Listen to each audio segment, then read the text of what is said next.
5। दयाल काका ने देखा कि विक्रम एकदम खामोश है। उन्होंने उसे विक्कू कह के जैसे ही उसके कंधे पर हाथ रखना चाहा कि विक्रम ने उनका हाथ झटक दिया। उसकी आंखें गुस्से से लाल हो चुकी थीं। वह उन्हें घूरते हुए बोला, कितनी बार कहा है आपसे कि मुझे इस नाम से मत पुकारा कीजिए। आपका विक्कू तो अपनी माँ के साथ ही मर चुका है। दूर हो जाइए मेरी नजरों से। धोखेबाज हैं आप अपने बड़े मालिक और मालकिन की तरह। मेरी जिंदगी के सबसे खास 3 लोगों ने मुझे धोखा दिया। मेरे पीठ पीछे इतना सब कुछ चलता रहा, लेकिन किसी ने भी मुझे इस बारे में बताना तक जरूरी नहीं समझा।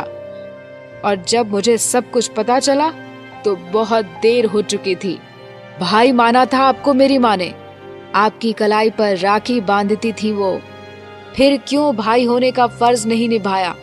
क्यों मुझे कुछ नहीं बताया और मेरी माँ को घुट घुट कर जीने दिया? दयाल काका का सिर ग्लानि से झुक गया कि भले ही बड़ी मालकिन ने उन्हें अपनी कसम से बांध दिया था, लेकिन उन्हें विक्रम को बताना तो चाहिए था। उनसे चूक तो हुई थी, लेकिन अब चाह कर भी कुछ नहीं हो सकता था। विक्रम खड़ा हो गया और गुस्से से बड़बड़ाता हुआ अपने बेड पर जाकर लेट गया। कुछ ही देर में उसे नींद आ गई। दयाल काका ने शराब की बोतलें और ग्लास उठा एक ओर रख दिए और विक्रम की ओर देखते हुए सोचने लगे, पता नहीं क्यों मुझे ऐसा लगता है कि विविधा ही है जो आरुषि के साथ मिलकर तुम्हें पहले जैसा बना सकती है, लेकिन तुम तो उसे दूर रखने पर तुले हुए हो। जानता हूं कि वो तुम ही हो जिसने विविधा को आरुषि के क्लास से हटवाया है। सुबह ट्रस्टी का नंबर इसलिए लिया था तुमने। अगले दिन सुबह विविधा जब घर से स्कूल के लिए निकलने लगी तो ब्रजेश जी ने उसे रोका। रुको जरा। विविधा बोली, जी बाऊजी। ब्रजेश जी बोले, आज अपना रेजिग्नेशन लेटर दे आना स्कूल में। विविधा अचंभे से उन्हें देखने लगी। ब्रजेश जी बोले, कुछ ही समय में शादी हो जाएगी अब तुम्हारी। कब तक यूं नौकरी करती रहोगी? लेकिन बाऊजी इतनी जल्दी क्या है? ब्रजेश जी बोले, लड़की जितनी जल्दी अपने घर पहुंच जाए सही है। शाम को बड़ी बुआ आ रही हैं अपने घर का काम जल्दी निपटाकर। कुछ रिश्ते हैं उनकी नजर में, उन्हीं में से किसी को पसंद कर लेना, हम उसे शादी करवा देंगे। विविधा ने अब कुछ कहना चाहा कि ब्रजेश जी घर के अंदर चले गए। विविधा की आंखों में आंसू आ गए, जिन्हें पोंछते हुए वह गुस्से से बड़बड़ाते हुए अपने रास्ते चल दी।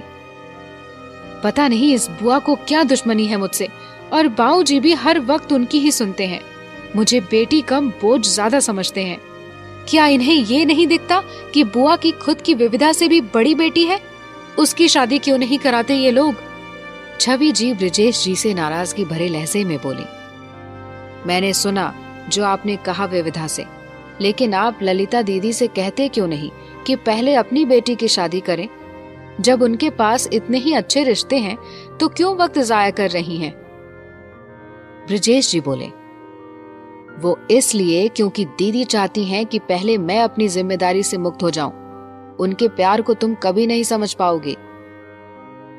छवि जी बोली, मैं नहीं समझ पा रही या आप नहीं समझ पा रहे कि ये प्यार नहीं स्वार्थ है। ब्रजेश जी उन पर गुस्से से चिल्लाए। छवि जी उठकर अपने कमरे में चली गईं। दूसरी ओर सुबह विक्रम सोकर उठा तो घर में एकदम शांति थी। उसने कई बार दयाल काका को पुकारा, लेकिन कोई जवाब नहीं आया। ये देख वो जल्दी से कमरे से बाहर निकल सीढ़ियों से नीचे उतर आरुषि के कमरे में गया तो वो भी वहां नहीं थी। दयाल काका को भी उसने ढूंढा, लेकिन वो ना अपने कमरे में थे और ना ही किचन में। विक्रम ने जब घर का दरवाजा खुला देखा तो उसको याद आया कि कल रात उसने दयाल काका को यहाँ से जाने के लिए कहा था। कहीं वो सच में तो नहीं चले गए आरुषि को साथ लेकर? इस ख्याल से ही उसके रोंगटे खड़े हो गए, चेहरे पर फिक्र के भाव उमड़ आए। वह जल्दी से दरवाजे की ओर बढ़ा कि सामने से दयाल काका और आरुषि हंसते हुए आते दिखाई दिए। उन्हें देख विक्रम की जान में जान आई। उसने वापस फिर से बेरुखी का मुखौटा चेहरे पर पहन लिया। किधर गए थे? दयाल काका बोले। बिटिया को थोड़ा पास ही घुमाने के लिए ले गया था। विक्रम लौटकर वापस जाने लगा कि काका ने टोका। क्यों, आपको क्या लगा कि हम घर छोड़कर चले गए? विक्रम ने मुड़कर उन्हें घूरा। चले भी जाते तो भी मुझे कोई फर्क नहीं पड़ता। रहना है तो रहो, वरना घर के दरवाजे खुले ही हैं। वह अपने कमरे में वापस लौट गया। उसके जाने के बाद दयाल काका और आरुषि मुस्कुराते हुए धीरे से बोले, झूठा। कुछ देर बाद विक्रम ऑफिस के लिए तैयार हो रहा था कि काका आकर दरवाजे पर खड़े हो गए। एक बात पूछूं छोटे मालिक? विक्रम ने उन्हें कुछ जवाब नहीं दिया। दयाल काका खुद ही बोलने लगे। आपने विविधा बिटिया को आरुषि से दूर करने की कोशिश की। विक्रम ने दयाल काका की ओर मुड़कर देखा। फालतू लोगों से जुड़े फालतू सवालों में मेरा वक्त जाया ना कीजिए। आरुषि तैयार हुई? दयाल काका ने हाँ में सिर हिलाया। विक्रम नीचे जा डाइनिंग टेबल पर बैठ गया। कुछ ही पलों में आरुषि भी वहां आ गई। दयाल काका ने दोनों को ब्रेकफास्ट कराया, जिसके बाद विक्रम आरुषि को स्कूल छोड़ने के लिए चला गया। स्कूल पहुंच आरुषि गाड़ी से निकल खड़ी हो गई और विक्रम को देखने लगी। विक्रम थोड़ी देर तो चुप बैठा रहा, लेकिन जब आरुषि वहीं खड़ी रही तो गाड़ी से उतर उसके पास आ खड़ा हुआ। क्या बात है? आरुषि ने बिना कुछ कहे उसका हाथ थाम लिया और मुस्कुराते हुए बोली, आप दोपहर में मुझे लेने आओगे ना? विक्रम बोला, उस वक्त मैं ऑफिस में होऊंगा तो नहीं आ सकता। आरुषि थोड़ा उदास हो गई। ये देख वो बोला, आज कोशिश करूंगा पर वादा नहीं करूंगा। आरुषि खुश हो गई और विक्रम से लिपट गई। थैंक यू भाई, आप कोशिश करोगे यही बहुत है मेरे लिए। विक्रम ने उसके सर पर हाथ रखना चाहा, लेकिन असमंजस में खड़ा रह गया।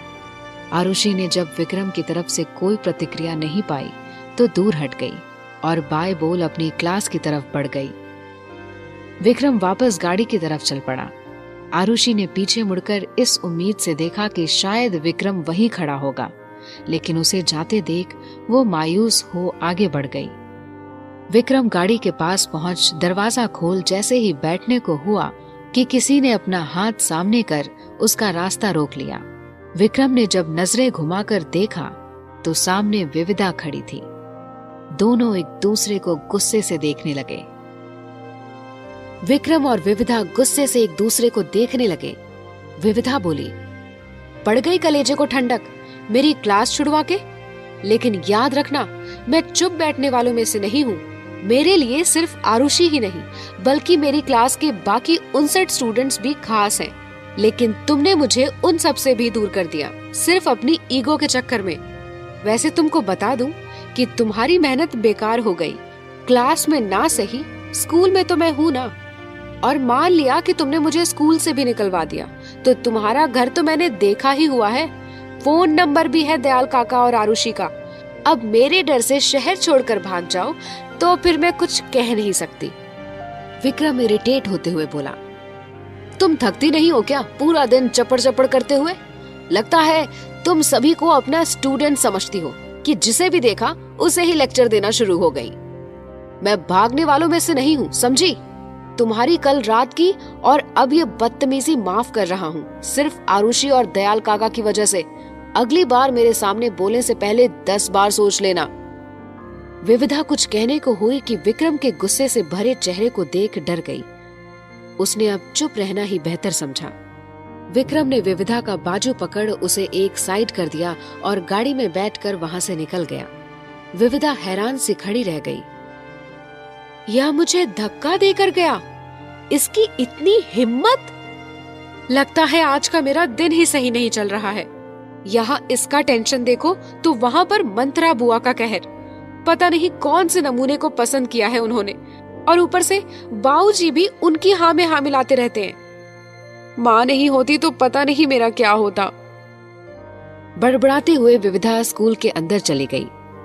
विक्रम ऑफिस के काम में बिजी हो गया, लेकिन उसने अपनी घड़ी को टेबल पर रख दिया और हर थोड़ी देर बाद टाइम देखता। उसने अपनी दोपहर की सारी मीटिंग कैंसिल कर दी। आरुषि की स्कूल की छुट्टी दोपहर 2 बजे होती थी, लेकिन विक्रम 1 बजे ही वहां पहुंच गया। दरअसल पिछली रात का आरुषि का उतरा हुआ चेहरा उसके दिमाग में था।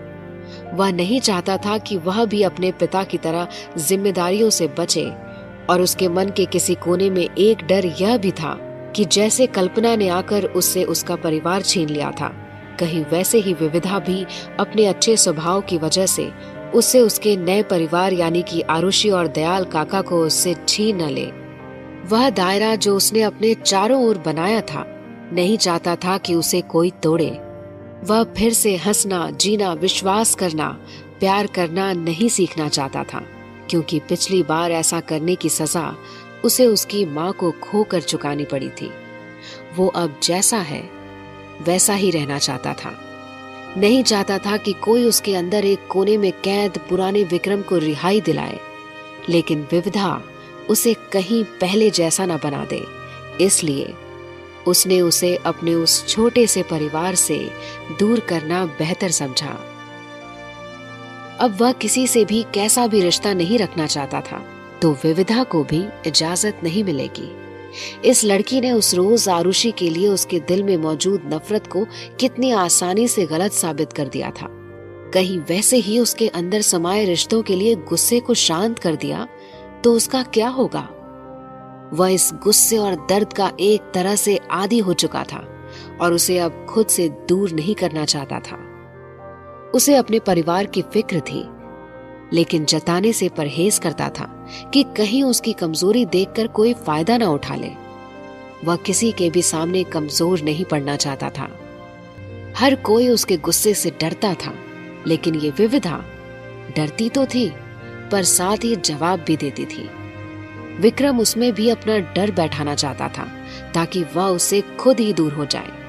ये सारी चीजें उसके दिमाग में उथल पुथल मचा रही थी। वो अपनी कार से बाहर निकल इधर उधर टहलने लगा। कुछ देर बाद वो वहीं एक बेंच पर बैठ गया। 3rd फ्लोर पर अपनी क्लास में विंडो के पास खड़ी विविधा की नजर उस पर पड़ी। वह सोचने लगी कि ये अकड़ की दुकान यहाँ क्या कर रही है। अभी तो लगभग 1 घंटा है स्कूल की छुट्टी होने में, तो ये इतना पहले क्यों आया? सही है, सिर फिरे लोगों का कोई भरोसा थोड़ी होता है कि पता नहीं कब क्या कर दे। वह वापस स्टूडेंट्स को पढ़ाने लगी, लेकिन पता नहीं क्यों उसकी नजरें बार बार विक्रम पर जा ठहरती। इस वक्त वह काफी शांत लग रहा था। उसके चेहरे पर गुस्से का कोई भी नामो निशान नहीं था और इत्मीनान से बैठा था। विविधा उसे देख मुस्कुराने लगी। आज तो गजब ही हो गया। लगता है जल्दबाजी में इसकी अकड़ की दुकान कहीं रह गई। बिना बात के हर वक्त नाक पर गुस्सा लिए घूमता है। माना कि गुस्सा इसे सूट करता है, लेकिन अभी बिना गुस्से के भी तो कितना अच्छा लग रहा है। अब ये बात इसे कौन समझाए, क्योंकि सामने वाले का मुंह नहीं खुलता। तब तक तो ये उसे सुना के बाहर का रास्ता दिखा देता है। विविधा ने कुछ सोचा और अपना फोन निकाल चुपके से विक्रम के कुछ पिक्चर्स क्लिक कर ली। ऐसा अजूबा माँ को भी तो देखना चाहिए। 2 बजे स्कूल की छुट्टी हुई। कुछ ही देर में सभी स्कूल के बाहर निकलने लगे। यह देख विक्रम उठा और अपनी कार के पास आ खड़ा हुआ। चंद लम्हों के बाद उसने देखा कि विविधा और आरुषि एक साथ आ रही हैं। उन दोनों को देखकर लग रहा था कि दोनों एक दूसरे की कंपनी काफी एंजॉय कर रही थी। ये देख विक्रम की मुट्ठियां कस गईं। विविधा की नजर जब खुद को आरुषि के साथ देख जलते हुए विक्रम पर पड़ी तो मन ही मन खुश होने लगी, लेकिन अगले ही पल ख्याल आया कि कहीं इसने कुछ उल्टा सीधा बोला तो। बाकी बच्चों और आरुषि के सामने इस तरह विक्रम से लड़ना उसे सही नहीं लग रहा था, इसलिए विक्रम के करीब पहुंचने से पहले ही आरुषि को छोड़ दूसरी दिशा की तरफ चल पड़ी कि तभी उसके कानों में आरुषि की आवाज आई, जो विक्रम को अपने सामने पाकर खुशी से चहक रही थी। थैंक यू सो मच, आप आए। मुझे तो लगा था कि काम के चक्कर में आप फिर से कल रात की तरह भूल जाओगे मुझे। विक्रम ने कुछ भी जवाब नहीं दिया। वह खामोश सा आरुषि को खुश होते हुए देख रहा था। विविधा पीछे मुड़कर आरुषि को देखने लगी। आरुषि बोली, अच्छा आप कितनी देर पहले पहुंचे यहाँ? विक्रम संभलते हुए बोला, बस अभी पहुंचा हूं। विविधा ने ये सुन अविश्वास से विक्रम को देखना शुरू कर दिया कि ये तो पिछले 1 घंटे से यहाँ आरुषि का इंतजार कर रहा था, तो झूठ क्यों बोला? खुद को क्यों बुरा या लापरवाह दिखाने की कोशिश करता है? विक्रम और आरुषि कार में बैठ घर के लिए निकल गए। विविधा विक्रम के बारे में सोचते हुए अपने घर पहुंची तो उसका इंतजार करती छवि जी उसके पास आई और पूछा, क्या रेजिग्नेशन दे दिया तूने? विविधा हंस दी, नहीं दिया, और क्यों दूं? मुझे अभी नहीं करनी है शादी। मंत्रा बुआ के चक्कर में मैं अपनी जिंदगी थोड़ी खराब करूंगी। दोनों माँ बेटी बातें करते हुए घर के अंदर चली गईं। दूसरी तरफ विक्रम ने एक आइसक्रीम पार्लर के पास जाकर अपनी कार रोक दी और आरुषि से झूठ बोला, तुम जाकर आइसक्रीम खाओ, तब तक मैं एक जरूरी कॉल अटेंड करता हूँ। जी भाई। वह कार से उतरकर आइसक्रीम पार्लर चली गई और अपनी पसंदीदा आइसक्रीम खाने लगी। कार में बैठा विक्रम उसे चुपचाप देख रहा था। आरुषि की मासूमियत उसके चेहरे पर मुस्कान ले आई थी। कुछ ही देर में उसकी कार में पीछे से किसी ने जोरदार टक्कर दी। वह गुस्से से उबलते हुए गाड़ी से बाहर निकला और पीछे की तरफ देखा तो एक लड़की ने अपनी स्कूटी से कार में टक्कर मार दी थी। स्कूटी सवार लड़की सोचने लगी कि यार मेघा, आज तो तू गई। एक तो वैसे ही दिमाग खराब है और ऊपर से ये सब। विक्रम उस लड़की के पास पहुंच उसे डांटने लगा, दिखाई नहीं देता या पहली बार स्कूटी चला रही हो? मेरी गाड़ी मिली तुम्हें अपनी अक्ल दिखाने के लिए। तब तक आरुषि भी वहां पहुंच गई थी। विक्रम मेघा को गुस्से में पता नहीं क्या क्या बोले जा रहा था, लेकिन उसकी नजर सबसे पहले विक्रम से होते हुए उसकी बड़ी गाड़ी पर, फिर आरुषि और सबसे आखिर में एक बार फिर से विक्रम पर अटकी। विक्रम क्या कह रहा था उसे कुछ भी सुनाई नहीं दे रहा था। विक्रम ने जब ये देखा तो उसकी स्कूटी को एक तरफ खिसका दिया और आरुषि को लेकर अपनी कार में बैठ वहां से निकल गया। शाम को ललिता बुआ विविधा के घर पहुंची। मेरी प्यारी सी राजकुमारी कहाँ है?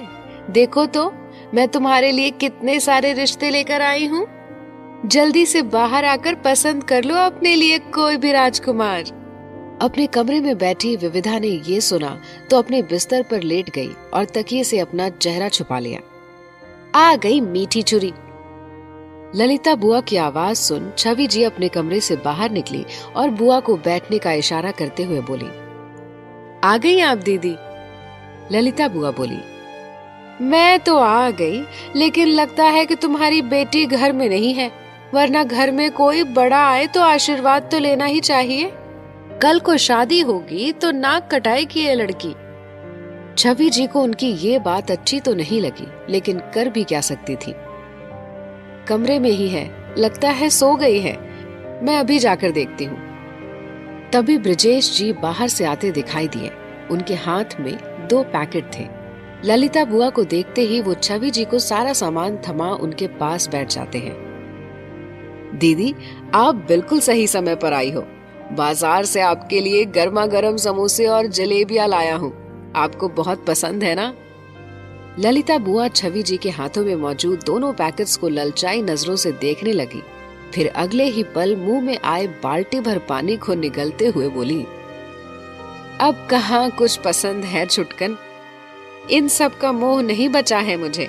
अब तो खाने को रूखी सूखी बस 2 रोटी ही मिल जाए, पता नहीं ऊपर से कब बुलावा आ जाए, बस विविधा बिटिया का घर बसते हुए देख जाऊं।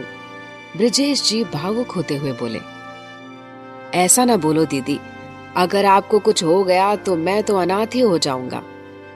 ललिता बुआ की नजर अभी तक वहीं खड़ी छवि जी पर पड़ी तो बोली, तुम अभी तक यही हो? अरे समोसे और जलेबियां ठंडी हो जाएंगी। ब्रजेश जी ने अपनी नम आंखें पोंछते हुए उनकी हाँ में हाँ मिलाई। छवि जी जल्दी से किचन में चली गईं। अपने कमरे का दरवाजा हल्का सा खोलकर उसकी दरार में से झांकती विविधा अपनी बुआ की लालची नजरों को अच्छे से समझ रही थी। हाँ, बुआ जी तो कुछ खाती ही नहीं है सिवाय 2 सूखी रोटी के। हाँ, वो बात अलग है कि हर शाम को चाट भंडार वाले के पास जाकर चाट की सिर्फ खुशबू सूंघकर ही इतनी मोटी हो गई हैं। हमारी चटोरी बुआ, हर बात पर नाटक करने की फालतू की जरूरत ही क्या है बुआ जी? जो मिल रहा है ठूस लो चुपचाप, पर नहीं, हर बात पर इनकी नौटंकी करना भी जरूरी है। ब्रजेश जी बोले, दीदी चंद कदमों की दूरी पर घर है आपका, लेकिन कितना कम आती हो आप यहाँ। अपने भाई से कोई नाराजगी है क्या? ललिता बुआ बोली, अरे नहीं छुटकन, बस जिम्मेदारियां ही इतनी हैं कि फुर्सत नहीं मिलती। विविधा धीरे से बड़बड़ाई, हाँ, दूसरों की जिंदगी में गदर मचाने की जिम्मेदारी कोई छोटी मोटी बात थोड़ी है।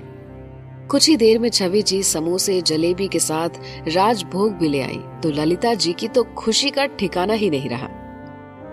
विविधा बोली, अब शुरू होगा भाई बहन का प्यार भरा झगड़ा। ब्रजेश जी बोले, दीदी समोसे खाकर तो देखो, अभी भी वही स्वाद है। ललिता बुआ समोसे को घूरते हुए बोली, अरे अब इस उम्र में कहाँ ये सब। ब्रजेश जी बोले, खा लो ना दीदी। रहने देना बिरजू। छवि जी और विविधा चुपके से मुस्कुराते हुए उन्हें देख रही थी। ब्रजेश जी बोले, दीदी आपको मेरी कसम। इतना सुनते ही ललिता बुआ ने अपने साड़ी के पल्लू से आंसू पोंछने का नाटक किया। कितना प्यार करता है तू मुझसे, चल तेरी खुशी के लिए थोड़ा सा खा लेती हूँ। कुछ ही देर में ललिता बुआ ने 4 समोसे, आधा किलो जलेबी और 3 राजभोग का हल्का फुल्का सा नाश्ता किया। ललिता बुआ के कुछ वक्त आराम करने के बाद ब्रजेश जी बोले, दीदी आप कुछ रिश्ते बता रही थी विविधा के लिए। ललिता बुआ बोली, अरे हाँ, पहले उसे तो बुला ले। ब्रजेश जी ने 2-3 बार कड़क आवाज में विविधा को पुकारा तो मजबूरन उसे बाहर निकलकर आना ही पड़ा। ललिता बुआ उसे अपनी कुटिल मुस्कान के साथ ऐसे देख रही थी कि जैसे कह रही हूँ कि इस बार कैसे बचेगी शादी से। विविधा ने भी पलटकर बेफिक्री वाली स्माइल दी। मैं विविधा हूँ मंथरा बुआ जी, आपका छुटकन नहीं। बुआ ने अपने बैग से कई लड़कों के फोटोज निकाल टेबल पर सजा दिए। लो चुन लो इनमें से कोई भी एक। दरवाजे पर खड़ी मेघा गुस्से से वहां हो रहे तमाशे को देख रही थी। आगे क्या हुआ जानने के लिए सुनिए कहानी का अगला भाग।